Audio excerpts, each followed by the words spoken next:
is team chemistry. You know, we come off the Nevada game, watching them operate in the locker room and amongst each other. We know that that's probably our best asset. They get along. Well, Eli at the point guard is a definite positive, and everybody can see that, because one, they didn't think he could do it, and two is he's doing it, and his numbers are an indicator that that's a good move for both us and the team. And then second, I would say, is just the fact that a lot of our freshmen are getting to audition, I would say, and their performance in that game was very good. Example, Devontae Williams, who's out of Memphis. I thought he played extremely well. We put him in the rotation, and so we can actually start him at the point, and probably will do so on Saturday night against Colorado State. So I think that was a real positive. And then finally, I think that we can use different guys like Kelly Lapika, is from Australia, National High School Player of the Year, but he showed that he can mix it up with anybody.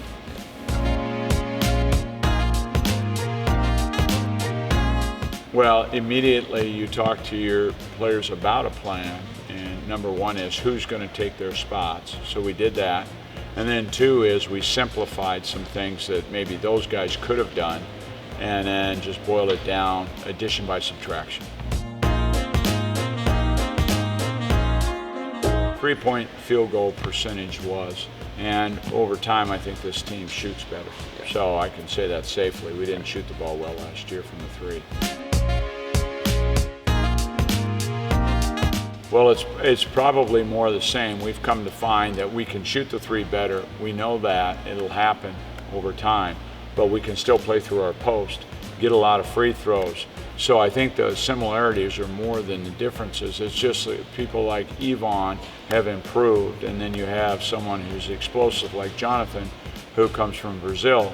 The combination of the two, of improvement of our development program and new talent, is probably our greatest asset. Well, whether it's Eli or Eric Johansson or whatnot, it's using your experience of those guys that were involved in that season to help the new guys assimilate. And so we're using that in that way. As far as whatever this team is, it'll be dramatically improved and different in January. And we know that because we're going to take these big jumps, because we're mixing a very new group together. But we're excited about that because our leadership is in place.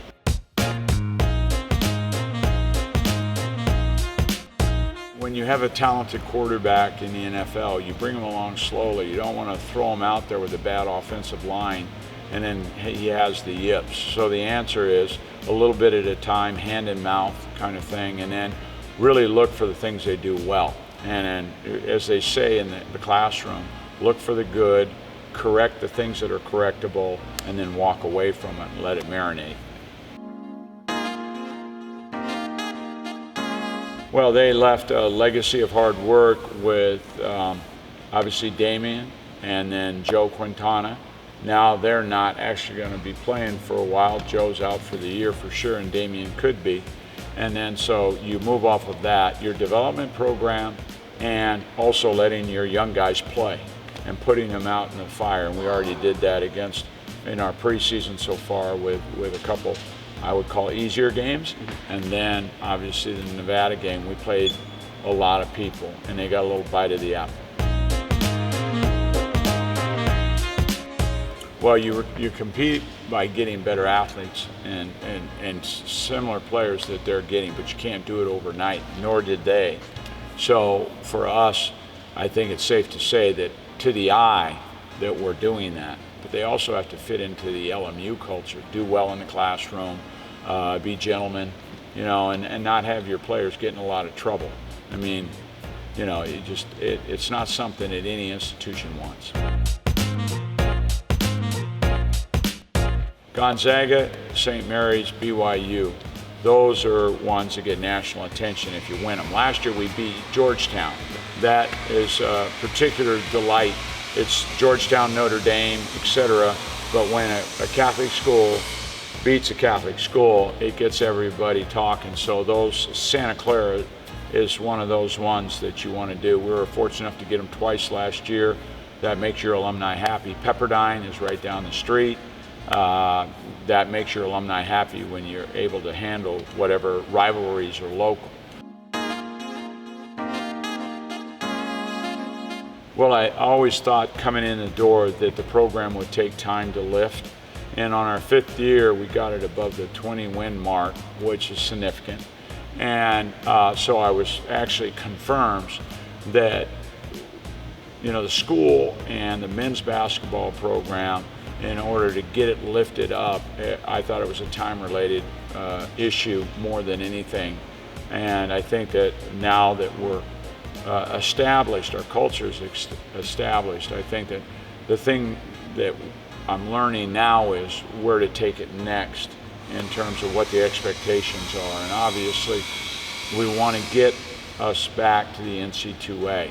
And so that goes back to your recruiting. And I think people that have watched us this year have gone, oh my goodness, the talent is substantially better than what you've had in previous years.